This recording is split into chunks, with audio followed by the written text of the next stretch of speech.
101 Heavy, when you have time, can you give me the fuel remaining in minutes, or in minutes? Okay. And see, it can take us down in a situation like this because we're really, stuck and there's no fuel. Es la mañana del 11 de septiembre del año 2018 y el vuelo 101 de Air India se encuentra en un momento crítico. La aeronave se acerca a la pista del imponente Aeropuerto Internacional John F. Kennedy, en Nueva York, para realizar un segundo intento de aterrizaje.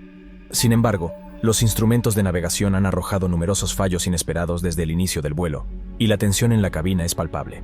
Este no es solo un relato de vuelo, es una historia de decisiones humanas y comunicación con la torre de control, para manejar una situación que amenaza la seguridad de 342 pasajeros y 15 tripulantes. ¿Conseguirán los pilotos del vuelo 101 de Air India evitar la catástrofe esta vez? Acompáñanos en esta increíble historia del vuelo 101 de Air India, donde la pista de aterrizaje del aeropuerto John F. Kennedy se convierte en el escenario de un desafío aéreo sin precedentes. Aeropuerto Internacional Indira Gandhi, Delhi.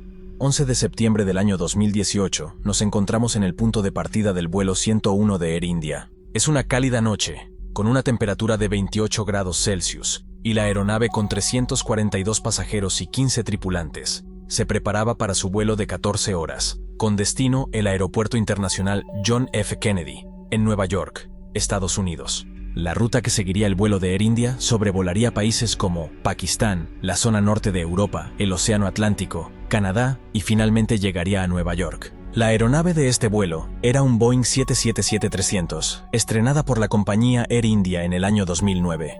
Contaba con dos motores de alcance extendido, del modelo GE90-115B, el Boeing 777.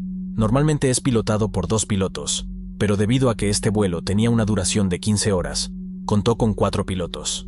2 de ellos eran los pilotos principales, y los otros 2 como tripulación de relevo. El comandante era el capitán Rustom Palia. Estaban en buenas manos, ya que contaba con más de 3.500 horas en este modelo de avión. Junto con él viajaban el primer oficial, el capitán Vikas, el comandante Sushant Singh, y el primer oficial, el capitán D.S. Bhatti, todos ellos con muchas horas de vuelo acumuladas en este modelo de aeronave. Mientras la tripulación y los pasajeros se acomodaban, los técnicos detectaron anomalías en los instrumentos de navegación durante la revisión previa al vuelo. Una de ellas era la unidad de potencia auxiliar del APU, que no funcionaba. La APU es similar a un generador, que produce la electricidad necesaria para el funcionamiento de la aeronave, en caso de que los motores principales no funcionen, por ejemplo cuando está en tierra.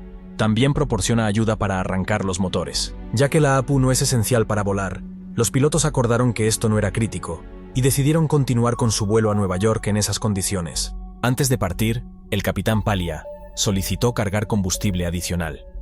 Esto no fue un capricho, sino una respuesta ante la posibilidad de imprevistos, debido a los problemas detectados y a las condiciones climatológicas que podrían requerir el desvío a otro aeropuerto. Esta precaución se convertiría en algo crucial más adelante. Mientras la aeronave se alineaba en la pista de despegue, la tripulación de nuevo se enfrentaba a la decisión de proceder con el despegue a pesar de las anomalías o abortar la misión por precaución. Finalmente decidieron partir, aunque con algo de retraso. El vuelo despegó con normalidad y al principio todo iba bien, hasta que se acercaban a la primera hora de vuelo.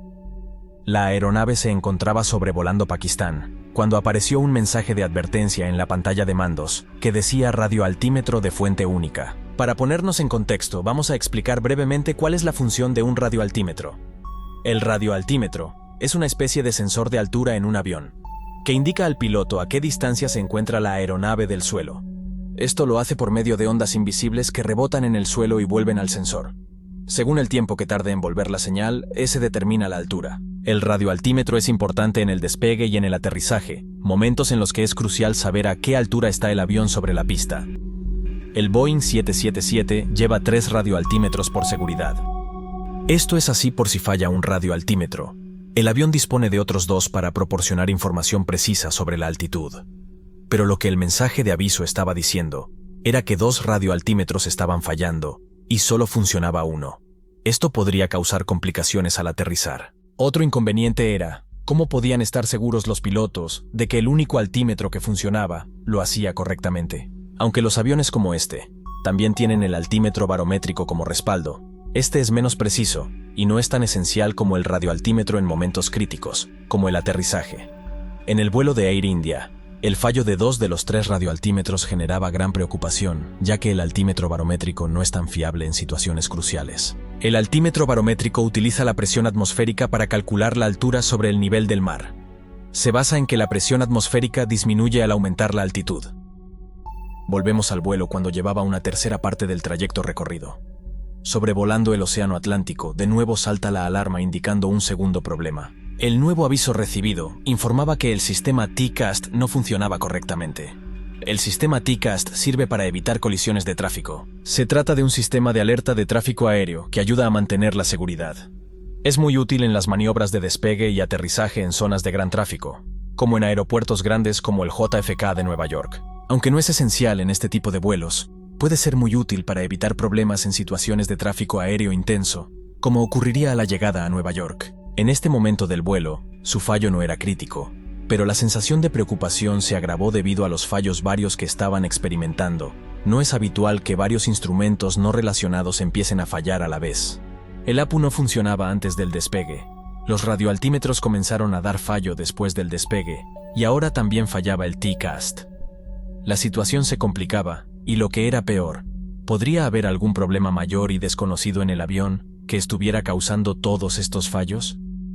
A pesar de todos estos fallos, lo único que podían hacer en estos momentos era buscar un aeropuerto alternativo, pero dado que estaban en pleno océano, siguieron hacia Nueva York. En Nueva York eran aproximadamente las 10 de la mañana. Todo estaba nublado y llovía.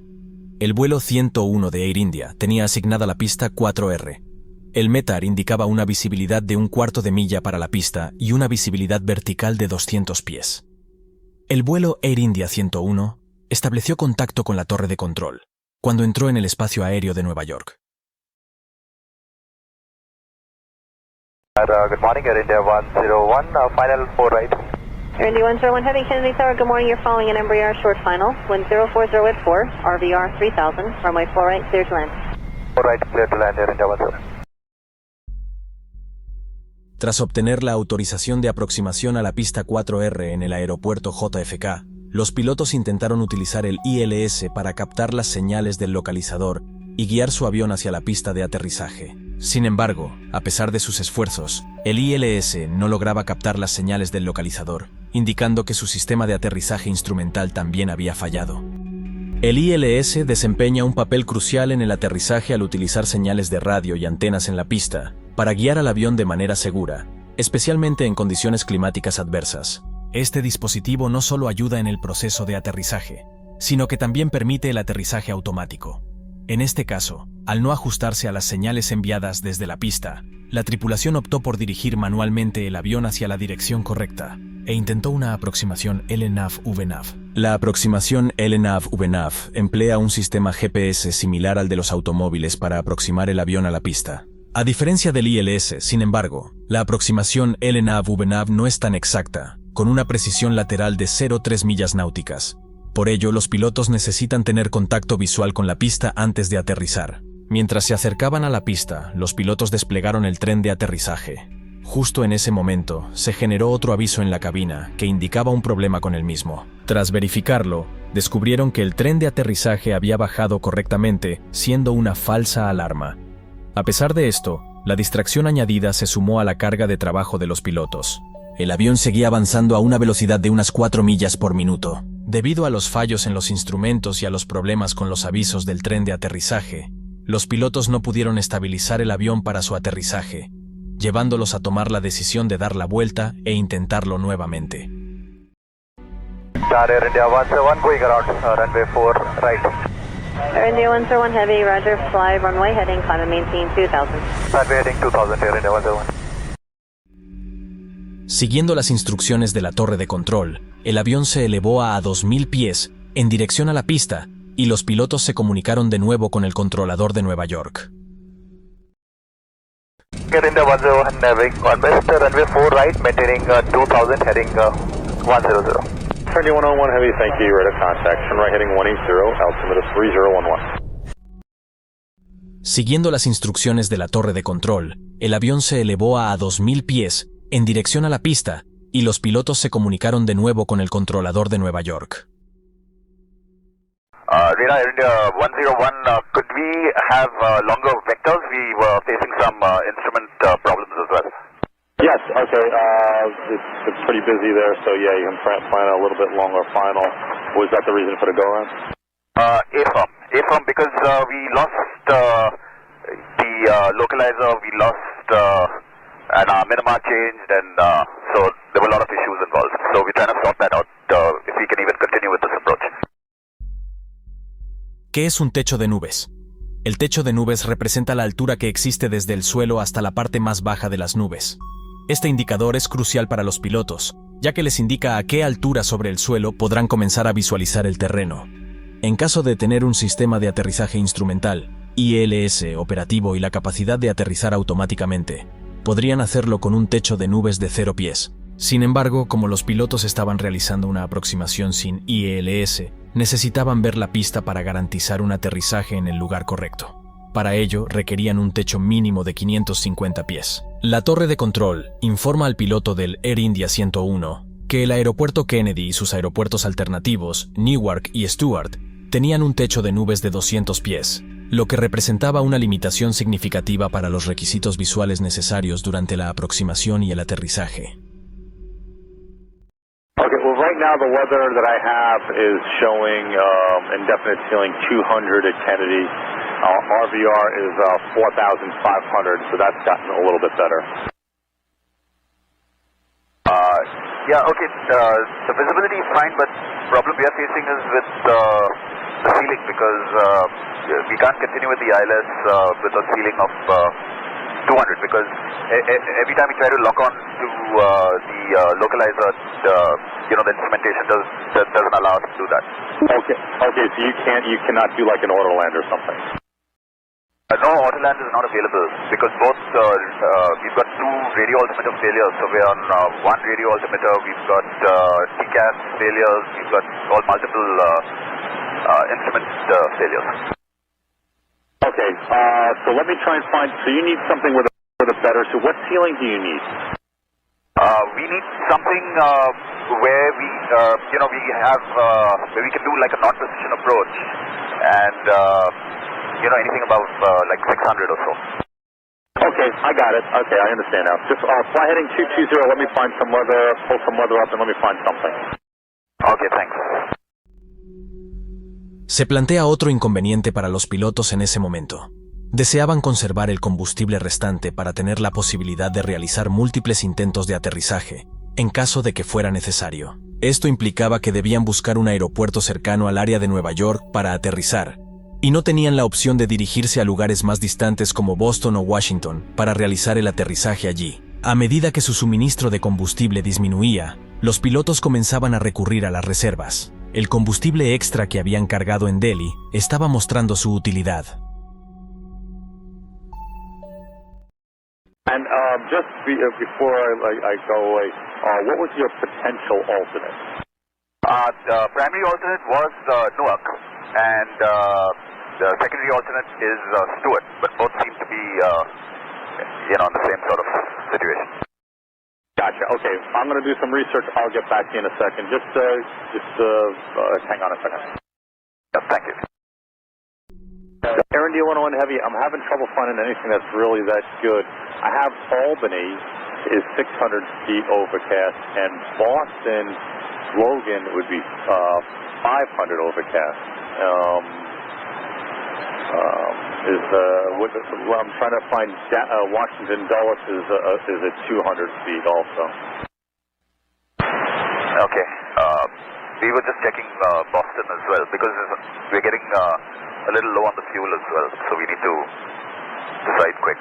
And we're burning quite a lot at this altitude. Get higher, we can burn a little less fuel, and then I believe Pittsburgh is 2,500. 2005, that's, we'll have to just check for the fuel as far as Pittsburgh goes. Air India 101 Heavy, when you have time, can you give me the fuel remaining in minutes, or in minutes? Yeah, we'll just get back to you. Okay. Air India 101 Heavy. I think based on the weather that we have in the area and based on the forecast that I'm seeing, I think Bradley, Kilo Bravo Delta Lima will be your best option. Okay, and what's the ceiling there? Okay, right now the ceiling at there is 500 overcast, and then the forecast is calling it for it to get better after, between now and 1500 Zulu, it should get a little bit better. They're saying 1,500 feet at 1,500 Zulu. Okay, the other thing that we could try over here, because we've got a trend showing it's the ceiling at JSK is also improving a bit. I could try a VNAV approach, a quick VNAV approach over here. Okay. And see, it can take us down in a situation like this because we're really, stuck and there's no fuel. And I'm showing Newark just had a special, and they're showing 400 overcast. They just had a special at 1205 Zulu, so about 6 minutes ago. Okay. Yes, sir. The weather came up to 400 feet overcast at Newark. La torre de control de salidas comunicó a los pilotos un nuevo informe meteorológico especial, METAR, publicado por Newark, indicando que la altura del techo se había incrementado a 400 pies. Ante esta información, los pilotos tomaron la decisión de intentar aterrizar en Newark, a pesar de que el techo de 400 pies aún estaba por debajo de los 550 pies necesarios, por lo que esta situación presentaba grandes riesgos. Okay, so you want to do the VNAV approach into Newark, is that correct? That's right. That's the only option that we have because, this ILS is unpredictable because every time we turn towards the localizer, it's just gone. Okay, so your ILS is out of service on both sides of the airplane, right? That's correct. And then you said also the radar altimeters are out on both sides of the airplane? That's right. We are on a single radio altimeter now. Al vuelo 101 de Air India le quedaban poco más de 7.000 kilos de combustible en esos momentos para finalizar el viaje. Air India 101, other than both ILSs, both radar altimeters, what other things have failed on the airplane? Basically here we've got single source radio altimeter, we've got TCAS failure, no auto land, wind shear system, auto speed brake, and APU is unserviceable as well. Okay, Air India 101, so just when you get a chance, give me the people on board and the fuel on board, please. We have total of 370 and fuel, 7,200 kgs, Air India 101. Esta pregunta del controlador les recordó lo crítica que era su situación en ese momento. El vuelo 101 de Air India entró en contacto con la torre de control del aeropuerto de Newark en este momento, donde se les asignó de nuevo la pista 4R. Estaban preparados por si se complicaban las cosas y requerían asistencia en el aterrizaje. Air India 101 Heavy, emergency personnel will be standing by. Thank you, Air India 101. Truck 1, while we wait here, nature of emergency is a computer failure. Aircraft type is a Boeing 777 Whiskey model. 270 souls on board and 72,000 kilos of fuel. Tras más de 14 horas de vuelo, bajo una gran tensión y escasos de combustible, estaban intentando aterrizar el Boeing 777, completamente cargado de pasajeros, en uno de los corredores aéreos más transitados del mundo, además con varios de sus instrumentos vitales sin funcionar. Para rematar la situación, el clima no acompañaba y solo veían nubes desde la cabina, esperando que se dispersaran para vislumbrar la pista de aterrizaje. Al descender, notaron que el avión estaba más alto de lo necesario en su trayectoria ideal. Si no corregían esto pronto, tendrían que dar una segunda vuelta y consumir más combustible del que disponían, lo cual no se podían permitir. De forma majestuosa, el capitán Palia corrigió la trayectoria inclinando el morro hacia abajo, pero esto hizo que el avión acelerara más, y el avión se situó a una altura demasiado baja. Los controladores, al notarlo, alertaron urgentemente a los pilotos. Finalmente atravesaron las nubes a 400 pies, pero para más tensión, se dieron cuenta de que estaban demasiado alto y desviados hacia la derecha. El capitán Palia ajustó el vuelo dirigiendo el morro hacia abajo y hacia la izquierda, logrando alinearse con el centro de la pista, para aterrizar finalmente sin problemas en el aeropuerto de Newark. Minutos después del aterrizaje, se desató en el aeropuerto una tormenta eléctrica. Por los pelos se salvaron. Si el capitán hubiera retrasado su aproximación o necesitado dar una segunda vuelta, habría sido imposible aterrizar, llevando a este vuelo al peor de los finales. Los informes finales de Air India sobre la investigación del incidente del vuelo 101 no muestran la causa exacta de los fallos de los instrumentos. Sin embargo, se sospecha que el ordenador principal de la aeronave, responsable de controlar sistemas técnicos, diagnósticos y mantenimiento, pudo ser el causante de todo este caos. Este caso muestra la vital importancia de seguir los controles de seguridad al pie de la letra y no forzar el despegue con errores aunque en un principio se pensase que no eran vitales. El vuelo 101 de Air India estuvo al borde de la catástrofe, pudiendo haberse evitado abortando el vuelo antes de la salida, ante los fallos detectados en la aeronave. Incluso se pudieron haber desviado a otro aeropuerto, tras el segundo aviso de fallo. La pregunta es por qué no lo hicieron y decidieron continuar, con la vida en juego de casi 400 personas a bordo.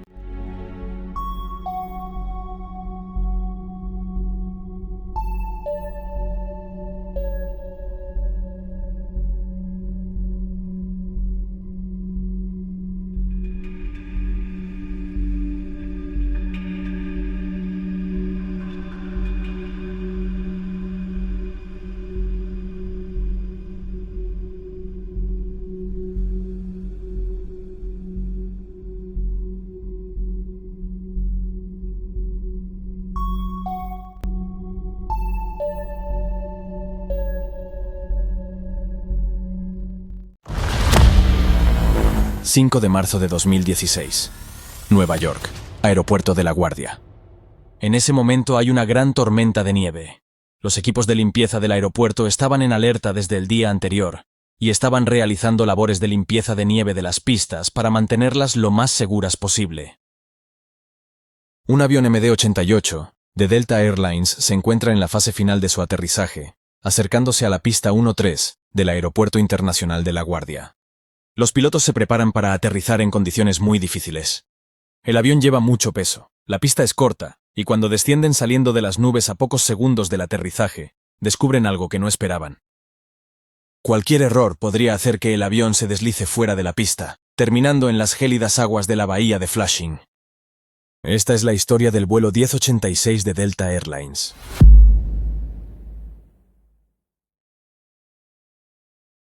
Aeropuerto Internacional Hartsfield-Jackson, Atlanta. El vuelo 1086 de Delta Airlines realizaba los preparativos para un vuelo de 2 horas y media con destino el aeropuerto de LaGuardia, en Nueva York. A bordo de la aeronave embarcaban 127 pasajeros, entre los cuales se encontraban 2 bebés. La tripulación constaba de 2 pilotos y 3 asistentes de vuelo. En ese momento nada les hacía sospechar que este sería el último vuelo para esta aeronave. El avión era un McDonnell Douglas MD-88, fabricado en julio de 1987. Llevaba 27 años en servicio y tenía acumuladas unas 70.000 horas de vuelo. Este modelo es un avión de corto y medio alcance, conocido por su seguridad y fiabilidad. Delta lo utilizó ampliamente en sus rutas nacionales. El MD-88 forma parte de la segunda generación de la popular familia DC-9. Es una versión alargada del diseño original, equipada con 2 motores turbofan Pratt & Whitney JT8D219 de gran tamaño, montados en la parte trasera del fuselaje, en lugar de debajo de las alas. Debido a esta configuración, el avión también cuenta con una cola en forma de T. El posicionamiento de los motores en la parte trasera y su proximidad entre sí son características distintivas de este modelo. Los aviones grandes usan varias técnicas para desacelerar tras el aterrizaje, o en caso de un despegue fallido. Tienen frenos de ruedas similares a los de un coche, sistemas antideslizantes que ajustan la presión para evitar derrapes, y alerones en las alas que reducen la sustentación y añaden resistencia aerodinámica. Además, cuentan con reversores de potencia que redirigen el flujo de aire de los motores hacia adelante para frenar. En el MD-88, estos reversores son 2 compuertas en la parte trasera de los motores. Cuando el piloto reduce los aceleradores, estas compuertas se cierran, redirigiendo el aire hacia adelante. Son especialmente efectivos a alta velocidad y pueden hacer que el avión vaya marcha atrás con su propia potencia. Pero aquí tenemos un dato importante. El sistema de reversores de potencia del MD-88 puede causar problemas al redirigir el aire hacia adelante, lo que puede perturbar el flujo sobre el timón y reducir su efectividad. Un fenómeno llamado supresión del timón. McDonnell Douglas identificó este problema en los años 80, y Delta emitió una guía sobre este asunto. Según esta guía, los efectos son mínimos a velocidades por debajo de 108 nudos, 200 km por hora, con una EPR de 1.3, y por debajo de 146 nudos, 270 km por hora, con una EPR superior a 1.6. Por eso, Delta Airlines recomienda a sus pilotos mantener una EPR de 1.3 en pistas resbaladizas y no superar el valor de 1.6 de EPR. El problema es que en pistas resbaladizas es donde más se necesita el empuje inverso y controlar con precisión los valores de EPR se vuelve un desafío para los pilotos. EPR quiere decir en inglés Engine Pressure Ratio, relación de presión del motor. Este hecho jugaría un papel crítico más adelante en esta historia. En la cabina del avión se encontraba una tripulación muy experimentada. El capitán al mando de este vuelo era Theodore Lauer, de 56 años, llevaba trabajando en Delta 26 años, desde el año 89. Anteriormente había sido piloto de F-16, en las Fuerzas Armadas de Estados Unidos, y más tarde fue instructor de vuelo. Tenía acumuladas 15.200 horas de experiencia en vuelo, de las cuales unas 11.000 eran en el MD-88. Junto con él, se encontraba el primer oficial David Phillips, de 46 años de edad. Había trabajado con Delta 8 años desde el año 2007. Contaba con 11.000 horas de experiencia en vuelo, con 3.000 de ellas en el MD-88. Anteriormente había sido piloto de la Marina de los Estados Unidos, además de ingeniero de vuelo. Ambos eran considerados pilotos de gran competencia. Además de los pilotos, viajaban 3 asistentes de vuelo en el MD-88. La primera auxiliar de vuelo tenía 60 años y era la jefa de vuelo. Estaba específicamente formada en los deberes y responsabilidades de un sobrecargo. Trabajaba en Delta desde octubre del 77 y en junio del 2008 obtuvo el título de jefa de vuelo. Estaba fuera de servicio el día anterior al accidente. Durante el vuelo 1086, ocupó el asiento del auxiliar de vuelo situado en la puerta principal de la cabina 1L. La segunda auxiliar de vuelo tenía 38 años de edad. Llevaba trabajando en Delta desde febrero de 2014. Ya había trabajado en Delta anteriormente desde noviembre del 98 hasta diciembre de 2006, donde se cualificó como líder de vuelo. Estaba fuera de servicio el 4 de marzo de 2015, el día anterior al accidente. Durante el vuelo, ocupó el asiento auxiliar en la puerta 2L. La tercera auxiliar de vuelo, de 49 años, pasó a ser empleada de Delta cuando la compañía y Northwest Airlines se fusionaron. Llevaba trabajando en Northwest como auxiliar de vuelo desde agosto de 1990. Estaba de servicio el día anterior al accidente. Entre el vuelo anterior y el vuelo 1086, tuvo 12 horas de descanso. Durante el vuelo del accidente, ocupaba el asiento en la cola del avión. A las 8:45 de esa mañana, el vuelo 1086 despegó desde la pista 28 del Aeropuerto Internacional Hartsfield-Jackson, en Atlanta. En esa etapa del viaje, el primer oficial estaba al mando del avión. En aproximadamente 2 horas, el avión llegaría al espacio aéreo de Nueva York. Mientras ascendían a su altitud de crucero de 33.000 pies, unos 10 kilómetros, los pilotos discutieron las condiciones climáticas en Nueva York. En ese momento recibieron una actualización del control de tráfico aéreo en Nueva York. Las condiciones meteorológicas estaban empeorando, y la tormenta de nieve continuaba cubriendo la región. Aunque las condiciones eran difíciles, las pistas de la Guardia seguían operativas. El capitán Lauer estaba al tanto de que el aeropuerto de La Guardia tenía fama de ser un aeropuerto con un aterrizaje complicado debido a sus pistas cortas y la cercanía de la bahía de Flushing, lo que no permitía margen de error. Debido a las tormentas de nieve que afectaban la costa este, se hacía cada vez más probable que el vuelo no pudiera aterrizar en La Guardia. Durante el crucero, los pilotos solicitaron actualizaciones meteorológicas a la central y a los controladores del tráfico aéreo. Las pistas estaban siendo constantemente tratadas con productos químicos para evitar la acumulación de hielo y nieve. Pero a pesar de los esfuerzos del personal en tierra, las condiciones aún eran críticas. La incertidumbre sobre el aterrizaje era estresante y jugaría un papel crucial en este vuelo. Alrededor de las 10:15 de la mañana, los pilotos del vuelo Delta 1086 iniciaron el descenso hacia Nueva York. El control de tráfico aéreo en La Guardia les asignó la pista 13, una de las más cortas del aeropuerto, lo que representaba un desafío adicional dadas las condiciones meteorológicas. La pista 13 tiene una longitud de aproximadamente 2.135 metros, 7.000 pies, lo que dejaba poco margen para errores, especialmente en medio de una tormenta de nieve. Las condiciones meteorológicas en La Guardia estaban en el límite para un aterrizaje seguro. El capitán decidió asumir el mando del vuelo debido a las condiciones y su mayor experiencia en el MD-88. El primer oficial Phillips le cedió los controles y ambos continuaron monitoreando la aproximación de cerca. Los pilotos revisaron los gráficos de distancia de aterrizaje, que ayudan a calcular la distancia necesaria para aterrizar en función de varios factores como el ajuste de los flaps, el peso del avión, la velocidad y dirección del viento, y el estado de la pista. Confirmaron que incluso con la máxima potencia de frenado, necesitarían que la pista estuviera en buen estado para poder detenerse antes del final, siempre que la acción de frenado fuera buena. De no ser así, corría el riesgo de salirse de la pista y caer en las frías aguas de la bahía de Flushing. La decisión de intentar el aterrizaje en La Guardia dependía de un único factor crítico, la acción de frenado en la pista. La acción de frenado determina la capacidad del avión para reducir la velocidad al aterrizar, depende del estado de la pista, si se encuentra con nieve, hielo o agua. Este factor no se mide objetivamente. Los pilotos que aterrizan en este tipo de pistas reportan de manera subjetiva la acción de frenado, clasificándola como buena, media o mala. El capitán preguntó al controlador de La Guardia si tenía informes recientes sobre la acción de frenado de la pista. Sin embargo, el controlador no tenía nueva información, porque la pista estaba siendo despejada de nieve en ese momento.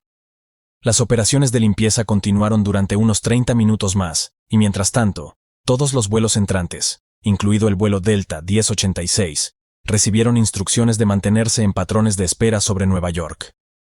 El estrés en la cabina empezaba a intensificarse. El capitán expresó su frustración al primer oficial por no haber sido informado por el controlador sobre la posibilidad de tener que entrar en patrón de espera para el aterrizaje. Mientras la pista seguía siendo despejada de nieve, no había informes sobre la acción de frenado, ya que no se permitían aterrizajes en ese momento.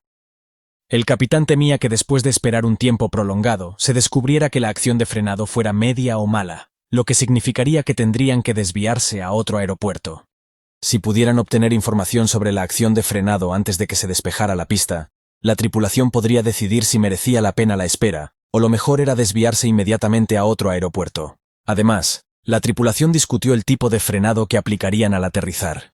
Dadas las condiciones, optaron por usar el ajuste más alto del sistema de frenado automático. Este sistema activa los frenos automáticamente una vez que el avión toca la pista.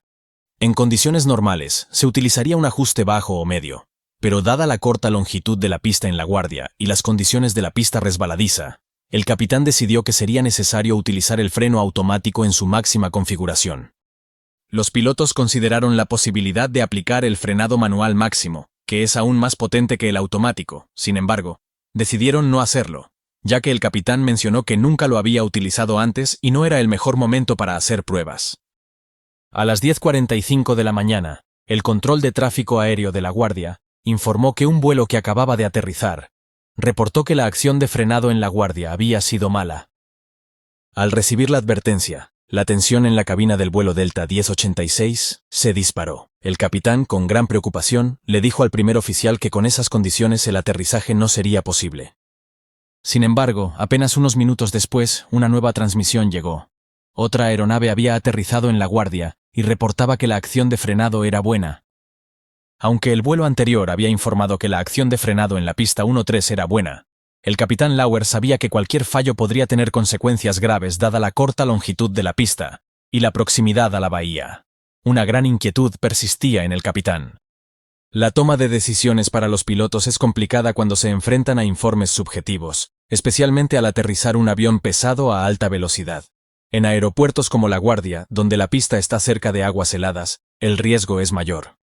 A pesar de esto, los pilotos acordaron con el control del tráfico aéreo continuar con el aterrizaje siempre que las condiciones de frenado fueran buenas. El capitán quería asegurarse de que los informes sobre la acción de frenado provenían de una aeronave similar a la suya, ya que esto le daría una mejor idea de cómo respondería su propio avión al aterrizar. En este caso, el avión era un Airbus A320, que tiene un rendimiento de frenado comparable al del MD-80. Aunque el frenado era marginal, las condiciones seguían estando dentro de los límites de seguridad, pero la pregunta seguía en el aire. ¿Realmente era seguro arriesgarse? El control de tráfico aéreo comenzó a dar vectores al vuelo Delta 1086 para alinearlo con la pista 13 en La Guardia. El capitán informó a los pasajeros del aterrizaje en breves minutos y luego pidió a los asistentes de vuelo que aseguraran todo en la cocina, ya que planeaban usar los frenos automáticos al máximo durante el aterrizaje. En cuestión de minutos, el avión se alineó con el sistema de aterrizaje instrumental para la pista 13 y el primer oficial se puso en contacto con la torre de control para continuar con la aproximación final. Tower, Delta 1086 joining you, ILS runway 13. And Delta 1086 to Guardia Tower. Wing 030 at Niner, runway 13, clear to land. Braking action reported good by an Airbus and in a regional jet. There'll be departure for runway 4 prior to arrival. Runway 13, RVR touchdown, greater than 6,000, rolled out 3,500. Copy, all clear to land on runway 13, Delta 1086. La tripulación tenía todo listo para el aterrizaje. Aunque la visibilidad en la pista era limitada, seguía estando dentro de los límites seguros. Sin embargo, los vientos reportados por el controlador no coincidían con lo que el capitán observaba en sus instrumentos, los cuales mostraban un viento de cola de 12 nudos, 22 km por hora. Esto significaba que si aterrizaban con ese viento, la distancia de frenado sería mayor de lo esperado. Las cifras de frenado que habían calculado anteriormente no consideraban un viento de cola. Por esta razón, el capitán le pidió al primer oficial que solicitara al controlador otra verificación de la velocidad del viento. Wind check. Wind 02010. Si el viento superaba esos límites, no podrían aterrizar. A medida que el avión descendía, los pilotos esperaban ver parches de nieve a lo largo de la pista. Aunque sabían que la pista había sido tratada, la visibilidad era extremadamente baja debido a la nieve que continuaba cayendo. El viento cruzado era el otro factor que complicaba la aproximación. Los reportes meteorológicos indicaban vientos cruzados de hasta 12 nudos, 22 km por hora, lo cual estaba justo en los límites aceptables para el MD-88. El capitán Lauer ajustó los flaps a 40 grados, configurando el avión para aterrizar a la menor velocidad posible, lo que ayudaría a reducir la distancia de frenado. Además, los spoilers y los frenos automáticos fueron configurados para activarse en cuanto el avión tocara tierra. A medida que se acercaban más a la pista, cuando finalmente atravesaron las nubes, las luces de aproximación se hicieron visibles a través de la nieve, pero lo que apareció ante sus ojos fue algo con lo que no contaban. De repente, la pista apareció ante ellos, y lo que vieron les dejó de piedra. En lugar de una superficie con algunos parches de nieve, se encontraron con una pista completamente cubierta por una capa continua de nieve. En ese momento, la tensión aumentó, ya que esto significaba que la distancia de frenado sería aún mayor, complicando aún más un aterrizaje ya de por sí desafiante. La tensión aumentó aún más para el capitán. A pesar de que todos los aviones que habían aterrizado antes lo hicieron sin problemas, la incertidumbre era palpable. La velocidad del avión ya se había reducido a 140 nudos, 259 km por hora, y a una altitud de unos 230 pies, unos 70 metros. El capitán desconectó el piloto automático. Con decisión, tomó el control manual, listo para realizar el tramo final del aterrizaje. El capitán Lauer, completamente enfocado en la maniobra, inclinó ligeramente el morro del avión hacia abajo para asegurar un aterrizaje lo más pronto posible en la pista, con el objetivo de maximizar la distancia disponible para frenar. La aeronave tocó el comienzo de la pista a una velocidad de 133 nudos, 246 km/h, a las 11:02. El tren de aterrizaje principal hizo contacto con la pista 13, aproximadamente unos 600 pies, 180 metros, antes del inicio de la zona de aterrizaje. En cuanto el avión aterrizó y se detectó el peso en las ruedas, se esperaba que los spoilers se desplegaran automáticamente. Sin embargo, debido a que la superficie de la pista era resbaladiza, estos sistemas no se activaron como debían, intensificando la tensión en la cabina. Inmediatamente, al percatarse de la situación, el primer oficial activó manualmente los spoilers. En ese mismo instante, el capitán Lauer activó los reversores de potencia de los motores, redirigiendo el aire hacia adelante para ayudar a desacelerar el avión. Sin embargo, casi de inmediato, el avión empezó a deslizarse hacia la izquierda, aumentando la tensión en la cabina mientras la situación se volvía cada vez más crítica. Debido a una combinación de factores, el avión comenzó a inclinarse hacia la izquierda. El viento cruzado desde la izquierda empujaba el avión, haciendo que se inclinara contra el viento. El capitán, al notar esto, intentó corregir la trayectoria girando los mandos a la derecha para mantener el avión en la línea central de la pista. Sin embargo, en su empeño por detener el avión, cometió un grave error. Cuando el capitán activó los reversores de potencia, el reversor del motor izquierdo daba más potencia que el derecho, ya que se activó ligeramente más rápido que este, lo que también contribuyó a que el avión se desviara hacia la izquierda. Los motores montados en la parte trasera del MD-88, combinados con el excesivo uso del empuje inverso, provocaron un fenómeno conocido como supresión del timón, en el que el flujo de aire sobre el timón se interrumpe, volviendo ineficaz el control direccional del avión. Con tanta reversa activada, el efecto del timón de dirección se anuló completamente, lo que dejó al avión sin un control direccional efectivo a alta velocidad. Además, dado que la pista estaba resbaladiza, el sistema de dirección de las ruedas tampoco era de gran ayuda debido a la escasa fricción. La situación se volvía cada vez más crítica. El capitán Lauer intentó corregir la trayectoria del avión girando el timón hacia la derecha, pero el avión continuaba desviándose. Reconociendo la gravedad de la situación, el primer oficial Phillips gritó desesperado: «¡Desactiva los reversores!». El capitán tardó unos segundos en reaccionar. Después redujo las reversas a ralentí. Haciendo todo lo posible para controlar la situación, desactivó el freno exterior y aplicó el frenado diferencial al máximo. Además, giró el timón a la derecha con todas sus fuerzas para recuperar el control de la aeronave. Esta maniobra empezó a surtir un ligero efecto, sin embargo ya era demasiado tarde. Pocos segundos después del aterrizaje, el avión se había desviado bruscamente hasta 20 grados hacia la izquierda, fuera de la pista. Aunque el capitán logró reducir la desviación a unos 10 grados, el avión seguía avanzando rápidamente fuera de la pista, sobrepasando alrededor de 3.000 pies, 915 metros a la izquierda de la pista de aterrizaje. El MD-88 se deslizó a la izquierda de la pista atravesando la valla perimetral del aeropuerto y chocando contra el terraplén que rodea la bahía de Flushing. El impacto fue violento. El ala izquierda del avión golpeó el terraplén y el depósito de combustible izquierdo se rompió, provocando una fuga de combustible. A pesar de la gravedad del impacto, afortunadamente no hubo fuego. El primer oficial rápidamente apagó ambos motores, para evitar que generaran más empuje y movieran la aeronave aún más hacia adelante, con el riesgo de que cayera en el agua.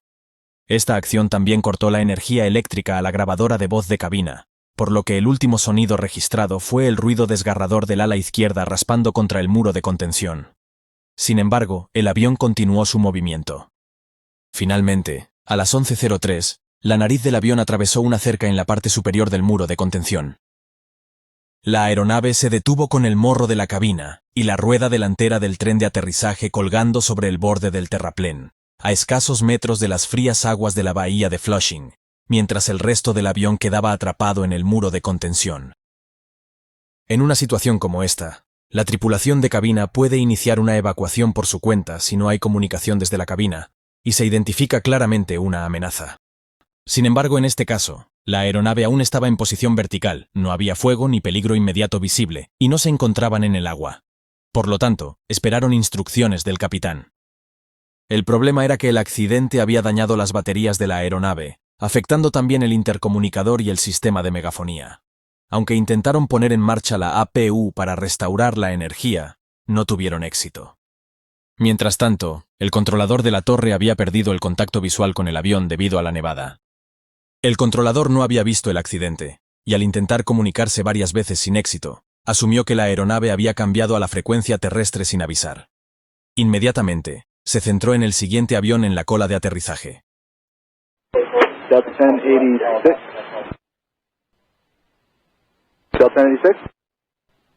Delta 1086, Tower, you with me? Esto hizo que el accidente pasara desapercibido durante varios minutos, mientras el tráfico de aterrizaje continuaba acercándose al lugar del accidente. Afortunadamente, un vehículo de limpieza de nieve observó que la aeronave se salió de la pista. Inmediatamente, el operador del vehículo informó por radio a su supervisor, quien a su vez notificó a la torre sobre la situación, advirtiendo al controlador que la pista estaba cerrada. Tower, you copy? Call 100. Runway 13 is closed. Question, call 100, you said runway 13 is closed? Affirmative, 13 is closed. Team Red, South. Airport is closed. The airport is closed. We got a 3-4. El controlador no terminaba de entender lo que ocurría, por lo que le pidió al operario que repitiera la información. Call 100, say again. Tower, you have an aircraft off 31 on the North Vehicle Service Road. Please advise crash rescue. LaGuardia Airport is closed at this time. Unos minutos después, el controlador comprendió por completo la gravedad de la situación, y en ese mismo instante activó el sistema de emergencia, poniendo en marcha el proceso de rescate. El operario consultó con la torre de control si se había comunicado con la tripulación del vuelo 1086. El controlador informó que lo había intentado, pero no respondían. Tower, are you talking to the flight crew of the MD-80? I'm calling out for a Delta 1086, no response. El operario informó a la torre de control que el MD-88 tenía una gran fuga de combustible por el ala izquierda. Okay, sir, if he comes up, he's leaking fuel on the left side of his aircraft heavily. You said leaking fuel? Affirm, his wing is ruptured. El controlador se comunicó de inmediato con otros equipos en tierra para confirmar con precisión lo que había sucedido. Yeah, do you know what's going on? I don't know what happened over there. Yeah, they're talking about a fuel leak runaway out there now. What is that, on the approach end of 31 or 13? We were told 13, but we didn't see anything down there. Ground, truck 1. Truck 1, go ahead. Truck 1, company permission to get on the runway 13. We got a plane on the embankment. Truck 1 and company, that's approved as requested. Mientras tanto, el capitán había abierto la puerta de la cabina y solicitó a un miembro del personal que examinase las salidas de emergencia. Sin embargo, esta tarea se complicó debido a la imposibilidad de comunicación con la tripulación en la parte trasera del avión. El controlador no sabía si el capitán había comenzado la evacuación de los pasajeros. La realidad era que hasta ese momento, este no había dado la orden. Can you get in touch with that pilot and see if he's going to start evacuating by popping the hatches? Right now, I'm not able to. I don't even have the call sign right now. El primer oficial, al darse cuenta de la situación, se puso en contacto con el despachador a través de su teléfono móvil e informó de la situación. Dentro del avión, los pasajeros estaban atónitos. Una vez que la evacuación comenzó, el proceso fue lento. La falta de comunicación y la confusión dentro de la cabina hicieron que la evacuación tardara más de lo habitual. En lugar de los 90 segundos, 1 minuto y medio, que marcan los procedimientos estándar, la evacuación tomó bastante más tiempo. Cuando todos los pasajeros estuvieron fuera de la aeronave, habían pasado 17 minutos desde que el avión se detuvo por completo, demasiado tiempo, pero milagrosamente, no hubo heridos graves, aunque 24 de los 127 pasajeros resultaron heridos. La Junta Nacional de Seguridad en el Transporte, NTSB, inició inmediatamente una investigación exhaustiva del accidente. Los investigadores examinaron los datos de las cajas negras, las grabaciones de voz de la cabina y las condiciones meteorológicas en el momento del accidente. El informe final concluyó que la causa principal del accidente fue el uso inapropiado de los reversores de los motores por parte del capitán Lauer, lo que provocó la pérdida de control, debido a que el efecto del timón de dirección se anuló completamente. Aunque la tripulación había sido entrenada para evitar este tipo de situaciones, el estrés de la situación, combinado con las difíciles condiciones meteorológicas, contribuyó a la decisión del capitán de aplicar más potencia inversa de lo recomendado. El informe también señaló que las condiciones meteorológicas, aunque fueron complicadas, no eran lo suficientemente severas como para justificar un desvío del vuelo. No obstante, los investigadores destacaron que la tormenta de nieve y el efecto del viento cruzado jugaron un papel crucial en el desenlace del vuelo. La investigación del accidente llevó a varias recomendaciones cruciales. Se destacó la necesidad de mejorar la formación de la tripulación de vuelo y de cabina, especialmente en la toma de decisiones durante evacuaciones y en la gestión de la comunicación si los sistemas internos fallaban. La NTSB también recomendó a las aerolíneas que operan el MD-88 que refuercen la formación de los pilotos en el uso adecuado del empuje inverso. Además, se sugirió que Boeing considere la posibilidad de incorporar alertas en los aviones de la serie MD-80 para evitar el uso excesivo del empuje inverso.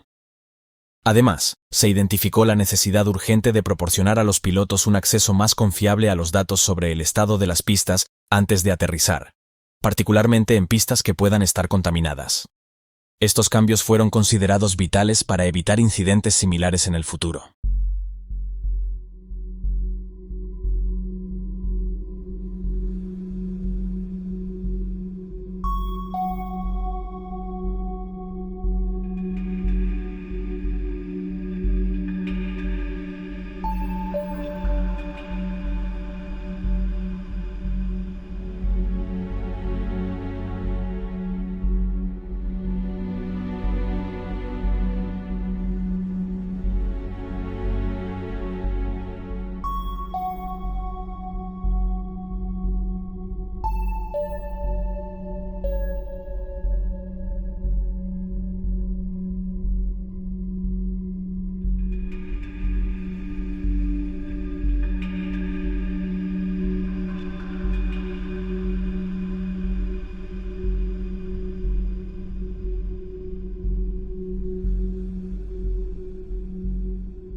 Un Airbus A320, con 143 personas a bordo, se aproxima a la pista del Aeropuerto Internacional de Bahrein.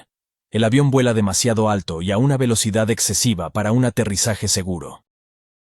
A pesar de las señales evidentes, los pilotos deciden continuar con el aterrizaje.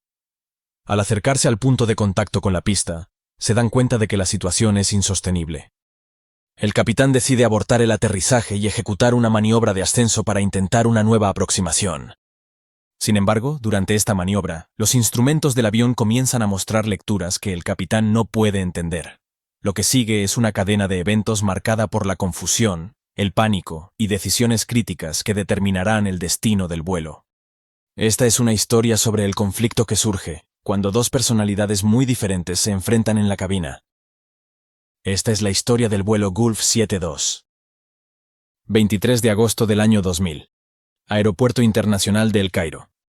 135 pasajeros y 8 miembros de la tripulación abordaron un Airbus A320 de la compañía Gulf Air. Su destino era el Aeropuerto Internacional de Bahrein, en Oriente Medio, a unas 3 horas de vuelo. La aeronave fue fabricada en el año 94 y entregada a Gulf Air en septiembre de ese mismo año. Contaba con 6 años de antigüedad y había acumulado unas 17.000 horas de vuelo. El avión estaba equipado con 2 motores turbofan CFM International. Desde el principio, las cosas no empezaron con buen pie. Los pilotos y la tripulación llegaron a la puerta de embarque solo 25 minutos antes de la hora de salida programada, después de que inicialmente se les había dirigido a la puerta equivocada. Habían pasado la noche anterior en El Cairo y se habían quedado fuera hasta tarde, cenando, explorando los bazares y probando suerte en el casino del hotel. Eran altas horas de la madrugada cuando finalmente se fueron a la cama. Debido a esto, estaban apurados cuando llegaron al avión y ansiosos por recuperar algo del tiempo perdido. Pero para entender realmente lo que iba a ocurrir esa tarde, es crucial examinar quiénes eran los pilotos y especialmente la dinámica entre ellos. Al mando del vuelo estaba Ishan Shakib, un piloto de 37 años con una experiencia en vuelo de cerca de 5.000 horas, de las cuales 1.000 horas fueron en el Airbus A320. Se unió a Gulf Air como ingeniero más de 2 décadas atrás, y tras una larga carrera en la compañía, ascendió a capitán solo 2 meses antes de este vuelo. Su transición a la posición de capitán no estuvo exenta de dificultades. En una prueba reciente en el simulador, realizada como parte de su ascenso, obtuvo calificaciones deficientes en 2 maniobras de emergencia críticas, un despegue abortado y un fallo de motor después del despegue. La calificación D es el nivel más bajo aceptable para cualquier secuencia de maniobras. Si más de 3 secuencias no relacionadas obtienen una calificación D, la evaluación general se considera fallida. Pero no fue el caso para Shakib. Los pilotos que habían volado con Shakib tenían diferentes opiniones sobre su personalidad. En general, lo consideraron responsable, servicial, profesional y astuto. No obstante, algunos colegas lo describieron como ruidoso y excesivamente confiado. Otros lo consideraron algo engreído sobre sus conocimientos de los sistemas de la aeronave. Más adelante, examinaremos con más detalle este estilo de comportamiento y cómo fue crucial en este vuelo. En la cabina también estaba el primer oficial, Khalaf al-Alawi, de 25 años. Alawi se unió a Gulf Air como piloto cadete el año anterior y pasó directamente al Airbus A320. Había acumulado poco más de 600 horas de vuelo, de las cuales 400 eran en el A320.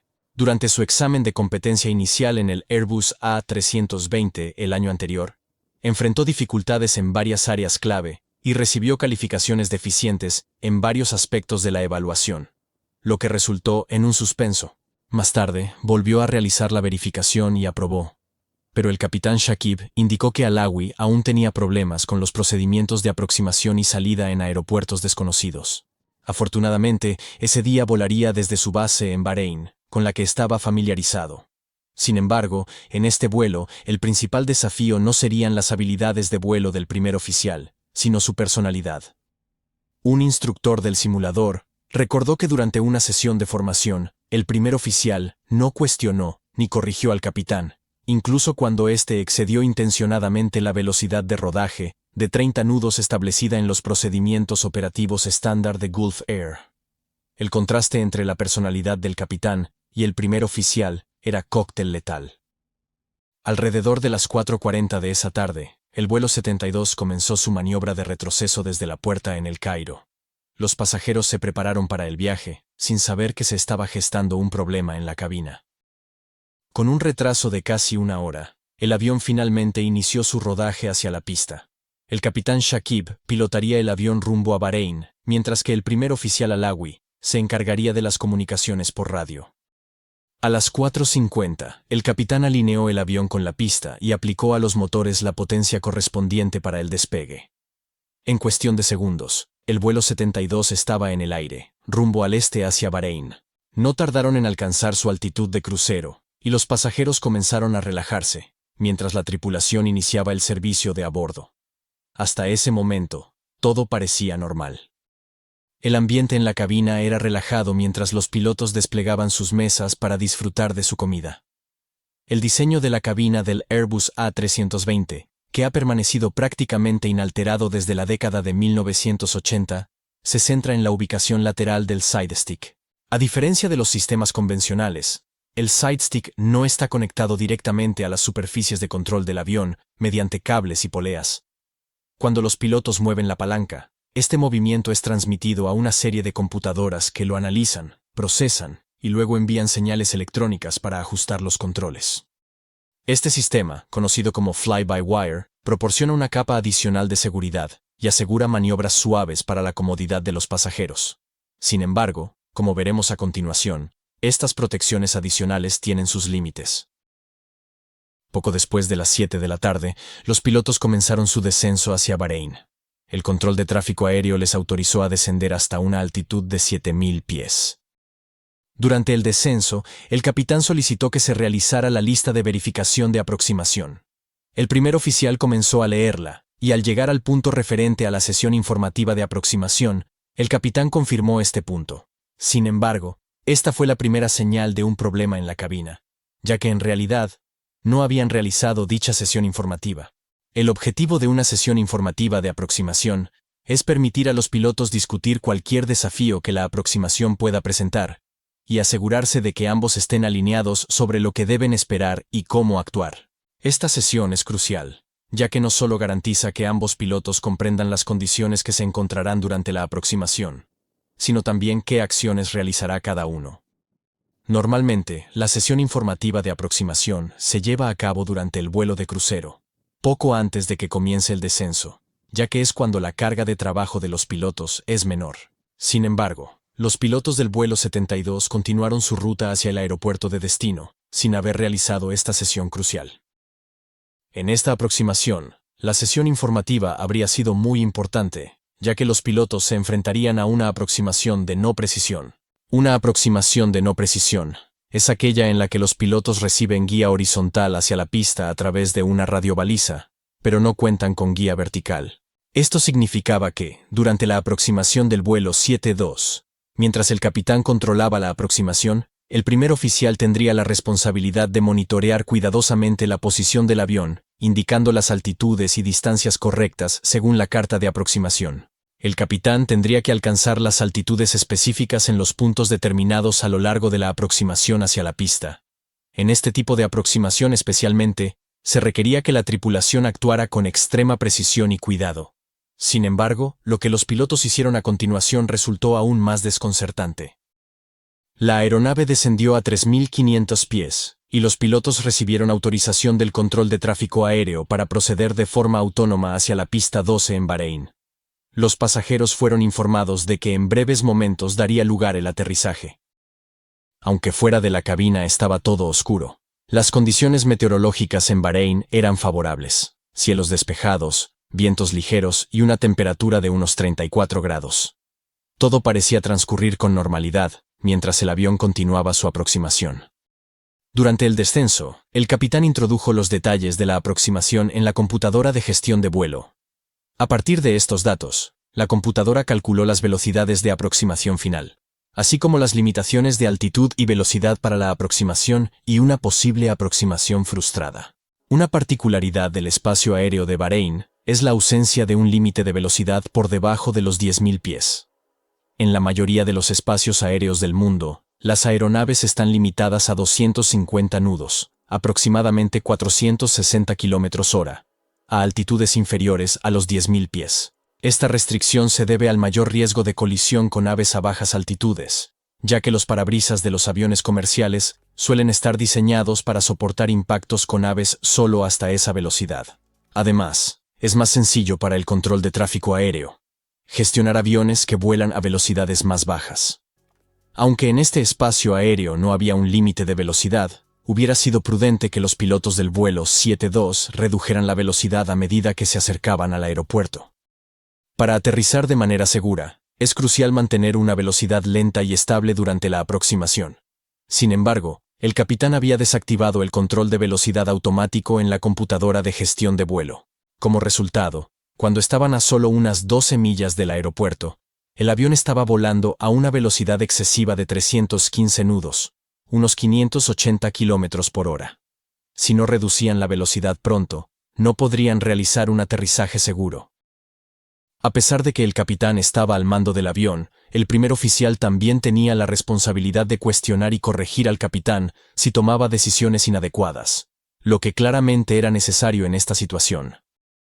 El primer oficial no necesitaba miles de horas de experiencia en el Airbus para darse cuenta de que a esa velocidad y a esa distancia de la pista, una aproximación y aterrizaje seguros serían casi imposibles. Sin embargo, permaneció en silencio. 25 minutos después, el avión estaba alineado con la pista 12. Los pilotos seguirían la señal de la radiobaliza hasta el umbral de la pista, con el primer oficial anunciando las altitudes y distancias. Todo lo que los pilotos debían hacer ahora era reducir la velocidad y descender. Sin embargo, a solo 7 millas de la pista y aún viajando a más de 300 nudos, 550 km/h, reducir la velocidad se convertiría en una tarea muy complicada. Para ayudar a reducir la velocidad del avión, los pilotos pueden usar los flaps.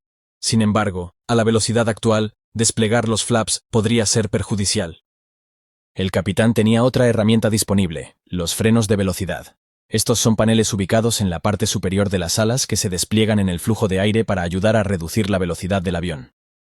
El capitán activó los frenos de velocidad. Estos lograron algún efecto, provocando una desaceleración lenta, pero no estaba claro si el avión lograría reducir su velocidad hasta alcanzar la velocidad de aproximación final de 134 nudos, 250 km/h.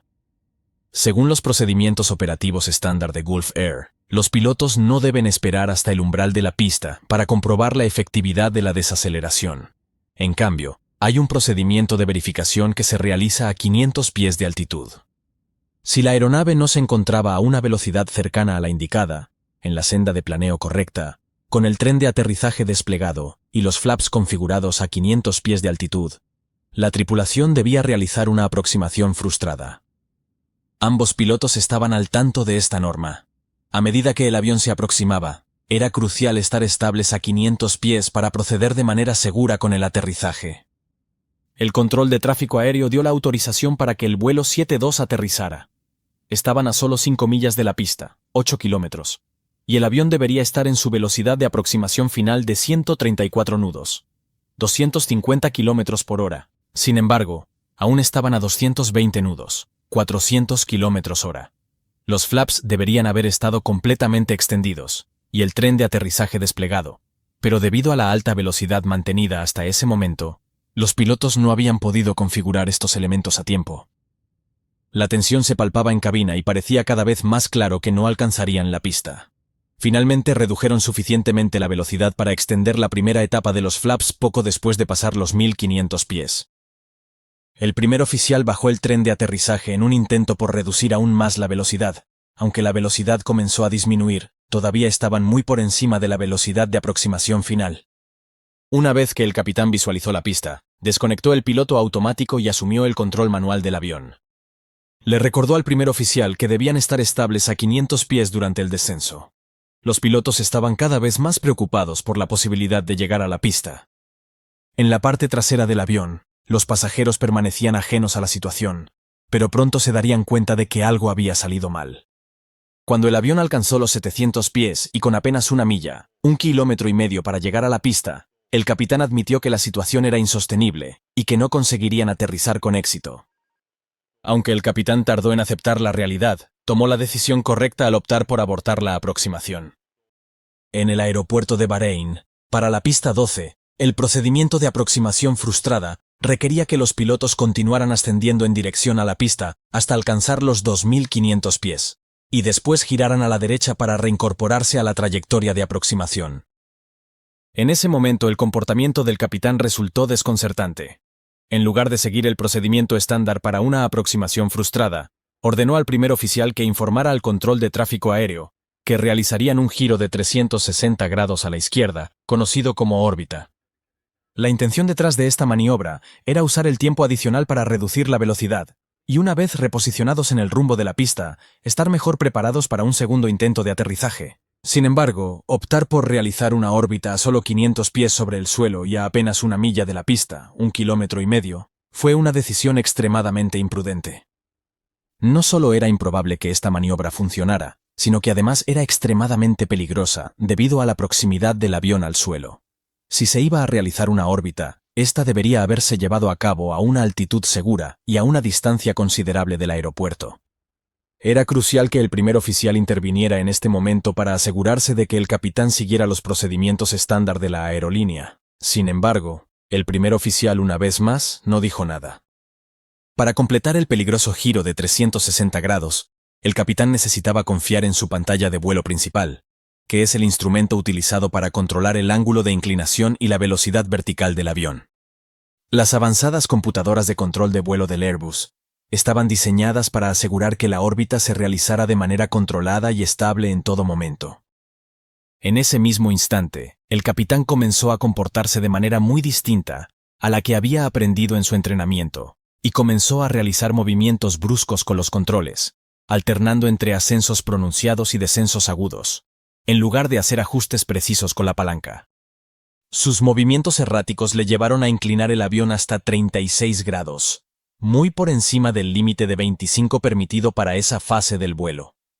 Estos movimientos generaron fuerzas G en el avión que sorprendieron a los pasajeros. Las fuerzas G causan una variación en la presión sanguínea y pueden provocar una sensación de mayor peso, desorientación espacial y, en casos extremos, pérdida de conciencia. Además, pueden impactar el rendimiento del avión y su eficiencia en el consumo de combustible. Las oscilaciones verticales fueron tan intensas que en algunos momentos los pasajeros casi fueron levantados de sus asientos y luego empujados de nuevo hacia ellos. Esta experiencia desorientó a la tripulación. Los pilotos tuvieron que enfrentar la contradicción entre las sensaciones físicas generadas por sus oídos internos y las lecturas de los instrumentos durante el giro. Para seguir su posición, el capitán alternaba su atención entre los instrumentos y la vista desde las ventanas de la cabina. Esta combinación de información visual limitada desde el exterior y datos internos contribuyó a una notable desorientación espacial. En un momento, el avión se encontraba a solo 330 pies sobre el agua. Para hacernos una idea, la envergadura de una 320 es de poco más de 100 pies. En medio de esta confusión, ¿dónde estaba el primer oficial? ¿Qué estaba haciendo? Si hubiera seguido los procedimientos operativos estándar de la aerolínea, habría intervenido varias veces para señalar los parámetros que el capitán estaba excediendo. Sin embargo, el primer oficial permaneció en silencio. La combinación de un capitán autoritario y un primer oficial pasivo creó serios problemas en la gestión de recursos de la tripulación del vuelo 72. El capitán intentaba realizar un giro brusco de regreso a la pista a baja altitud. A medida que la velocidad del avión disminuía, el capitán solicitó la extensión adicional de los flaps. Finalmente, los flaps estaban completamente desplegados. Aunque esta maniobra fue imprudente, ayudó a reducir la velocidad del avión. Sin embargo, con el tren de aterrizaje bajado y los flaps totalmente extendidos, el avión se volvió mucho menos maniobrable. Como resultado, el capitán se volvió aún más agresivo con los controles, forzando al avión a realizar un giro mucho más pronunciado de lo que sería seguro a esa altitud. Para compensar la resistencia causada por los flaps y el tren de aterrizaje, los motores estaban funcionando a alta potencia, mientras el capitán dirigía el avión hacia la pista. Finalmente, el capitán niveló las alas, pero solo había completado 3/4 partes del giro. El primer oficial localizó la pista a la izquierda y la señaló al capitán. En ese momento, el avión estaba a solo 300 pies sobre el agua, lejos de estar en condiciones de aterrizar. Sin embargo, en lugar de abortar la aproximación, el capitán continuó. Comenzó a alinear el avión con la pista, pero su giro llegó demasiado tarde. El vuelo 72 había cruzado la línea central de la pista y necesitaba realizar una corrección drástica para volver a ella. Además de estar desalineado, el avión estaba volando demasiado bajo, por lo que el capitán intentó elevar el morro del avión. Una vez más, debido a su estilo de vuelo agresivo, aplicó un ángulo de elevación excesivo y que tuvo que corregir bajando el morro hacia abajo. Las oscilaciones bruscas que experimentaba el vuelo 72 fueron el resultado de que el capitán trataba el sidestick como si fuera un avión tradicional, en lugar de ajustarse a las características específicas del Airbus. El capitán instruyó al primer oficial a que informara al control de tráfico aéreo que estaban siguiendo los procedimientos de Gulf Air para realizar un giro. Para una A320, los procedimientos eran claros: aplicar potencia máxima, inclinar el morro hasta 15 grados sobre el horizonte y retraer una etapa de flaps. Sin embargo, el capitán aplicó la potencia total, pero solo inclinó el morro hasta 9 grados. El primer oficial retrajo los flaps a la tercera posición y levantó el tren de aterrizaje, lo que redujo la resistencia y permitió al avión acelerar rápidamente. El capitán debería haber elevado el morro al menos a 15 grados. En cambio, el capitán cometió un error crítico. La aceleración del avión lo empujaba hacia atrás en su asiento, y su cerebro interpretó erróneamente la aceleración como un cabeceo. En respuesta, inclinó el morro hacia abajo a 6 grados. Esto hizo que el avión acelerara aún más. En lugar de nivelar las alas, continuó girando el avión a la izquierda. El primer oficial informó al control de tráfico aéreo que estaban realizando un giro y solicitó vectores para una nueva aproximación. El controlador les indicó que volasen en rumbo 300 al noroeste y ascendieran a 2.500 pies. Sin embargo, el capitán, abrumado y desorientado, niveló las alas en el rumbo actual de aproximadamente 40 grados al noreste. El avión continuó acelerando hasta que la advertencia principal sonó en la cabina y la luz roja de alerta de la ECAM se encendió. A esta velocidad, los flaps estaban en riesgo de dañarse. El primer oficial alertó del exceso de velocidad e informó al capitán que los flaps estaban en posición 3. El capitán pidió que se retrajeran los flaps, pero no inclinó el morro hacia arriba. Con los flaps retraídos, la resistencia disminuyó, lo que llevó al avión a acelerar aún más. La aceleración empujaba al capitán hacia atrás en su asiento, lo cual interpretó erróneamente como un cabeceo. El capitán estaba atrapado en una ilusión somatográfica, donde la aceleración del avión se interpretaba como una inclinación. En respuesta, empujó el mando hacia adelante, causando que el avión comenzara a descender rápidamente hacia el mar. A medida que el avión se acercaba al agua, el sistema de advertencia de proximidad al suelo alertó a los pilotos, pero estaban tan sobrecargados con las advertencias de velocidad y flaps que no prestaron atención. Finalmente, a las 7:30 de la noche, el vuelo 72 se estrelló contra el mar, resultando en la muerte instantánea de todos los ocupantes a bordo. La investigación reveló una gestión deficiente de recursos de la tripulación como una causa clave del accidente.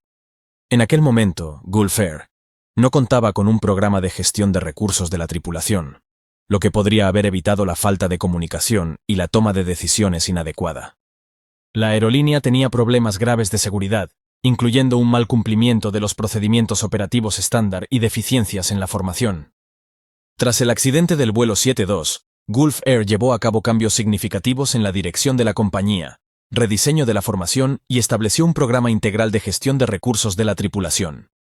Estos cambios han incrementado la seguridad de la aerolínea y nos enseñan la importancia de mantener unos estándares de formación rigurosos y una sólida cultura de seguridad en la aviación.